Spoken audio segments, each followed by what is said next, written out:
Replacing the key fob battery in your 2011-2023 Dodge Charger is a simple task you can do yourself.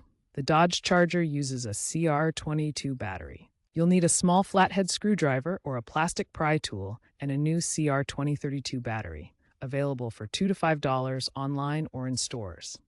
The whole process takes about 5 minutes. The steps include locating the notch on the fob, gently prying it open, removing the old battery, observing the correct orientation, positive side up, inserting the new battery, and snapping the fob back together. Be sure to work in a dry, static-free area. Always ensure the positive side of the CR2032 battery faces the correct direction as marked inside the fob. If your charger has proximity entry, which is common in 2015 and newer models, you might need dealer reprogramming if the fob doesn't work after the battery change, though this is rare. Consider using aftermarket lithium-ion batteries for longer life, but OEM batteries are recommended to comply with the warranty.